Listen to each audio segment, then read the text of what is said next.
এবং আমরা চিন্ময় কৃষ্ণ প্রভু সহ 3 সন্ন্যাসীর নিঃশর্ত মুক্তি দাবি করছি। ইস্কন সহ রামকৃষ্ণ মঠ ও মিশন সহ ঠাকুর অনুকূল চন্দ্রের আশ্রম, বাবা লোকনাথ ব্রহ্মচারীর আশ্রম, ভারত সেবাশ্রম সংঘের আশ্রম, বিভিন্ন হিন্দুরা একা নন, এপার সহ গোটা পৃথিবীর হিন্দুরা তাদের পাশে আছে। বেশি লাফালাফি করবেন না। কতগুলো অর্বাচীন ঢাকায় দাঁড়িয়ে কাল বলছে 4 ঘন্টার মধ্যে নাকি কলকাতা দখল করবে।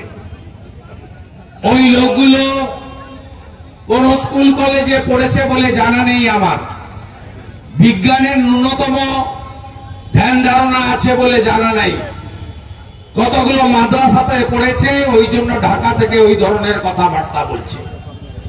আমাদের হাসিমারা বিমান ঘাঁটিতে ভারতীয় নৌসেনার যে রাফেল বিমানগুলো রাখা আছে না, তার একটা যদি পাঠিয়ে দেওয়া হয়, শুধু আওয়াজেই ওদের প্যান্টে বাথরুম হয়ে যাবে। আমি বলতে পারি ভারত কত বড় সামরিক শক্তি ধরে, এটা রাশিয়া জানে, আমেরিকা জানে, চীন জানে।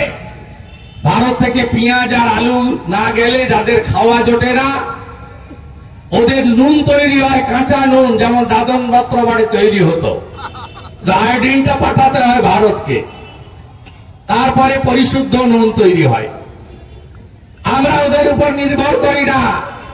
কে একটা বিয়াদব আছে বিএনপি, তার বউর শাড়ি পরা ছিল, ওই মোল্লা রিজভিকে আমি বলতে চাই, তুমি কিছুদিন আগে কলকাতায় এসেছিলে, তোমার হাতে একটা রিং বসিয়ে নিয়ে গেছো, ওটা ভারতের তৈরি, ওইটা খুলে বের করে দাও, বউর শাড়িটা পরে পোড়াবে।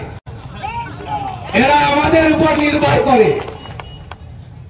আপনারা অপেক্ষা করুন। আমি একজন ভারতীয় হিসেবে, একজন নাগরিক হিসেবে আমার স্থির বিশ্বাস, 71 সালে 1.5 বছর ধরে অত্যাচার হয়েছে, হিন্দু মহিলাদেরকে ধর্ষণ করা হয়েছে, 30 লক্ষ শহীদ হয়েছিল পাকিস্তানের হাত থেকে বাংলাদেশকে উদ্ধার করার জন্য, তার অধিকাংশই ছিল বাঙালি হিন্দু।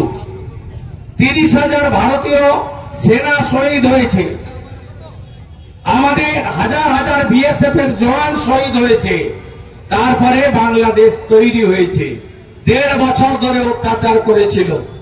আমি বলি, পিপিলিকার পাখা বজায় মরিবার পরে বাংলাদেশের এই মোল্লাগুলো, মৌলবীগুলো, এই রেডিক্যাল উগ্রবাদীগুলো, এদেরও পাকিস্তানের রাজাকারের যা হালত হয়েছিল সেই হালত হতে চলেছে।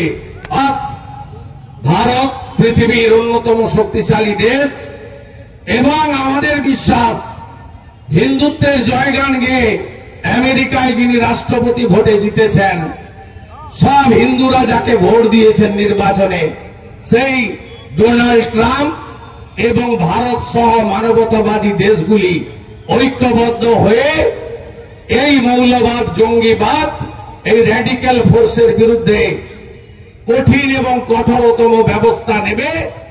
আমি অনুরোধ করব এই সমস্ত শক্তিধর দেশগুলোকে। 71 সালে 93,000 রাজাকার ধরা পড়েছিল ভারতীয় আর্মির হাতে। ভারত উদার, হিন্দুরা উদারই হয়, ছেড়ে দিয়েছিল সেদিন।